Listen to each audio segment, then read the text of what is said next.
Okay, for today's vlog mga idol, unboxing tayo dito sa ating parcel na dumating mga idol. Ayan o. Unboxan natin ito mga lods. Wow!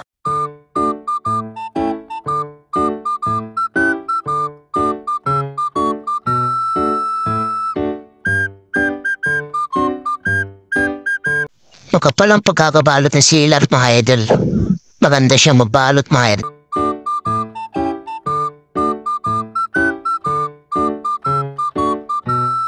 Kaya na siya mga idol ay no. Ito pala ay mini rice cooker mga idol yung ating na-order. Ayan. Kung gusto mong bilhin yung ganito idol ilalagay ko yung link sa ating comment section. Tinan mo na lang kung mabili pa ito. Mura lang yan idol. Yung bili natin dito ay nasa 138 lang. Mini rice cooker pwedeng lutuan ng ulam, mga tinola. Tsaka pwede ka rin magsaing dito idol. Napakalupit ng rice cooker na to. All in one mga idol. Ayan o. Ayan siya mga idol. Ayan. Yan yung itsura niya mga lods. Ayan o. May kasaka pa siya. Hindi ko naman ang tawag dyan. Kaya na lang tumawag dyan.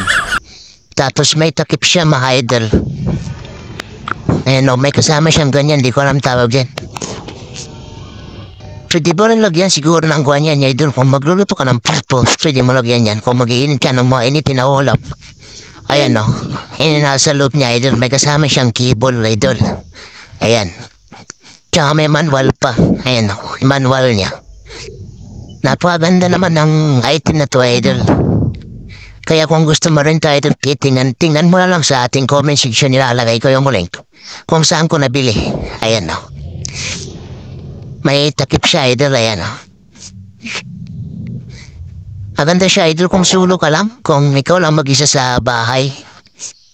Kung nangungupahan ka, ayos na ayos to, idol. Mura lang. Ayan. Hindi mo na kailangan ng gasol o kung ano man na apoy, idol. Ito, ayos na. Sasaksak mo lang to, idol. Ayan. Hindi pa natin nasubukan to kasi kararating lang sa anin to. Tingnan na lang natin kung ano mangyayari ito pag sinubukan na natin, idol.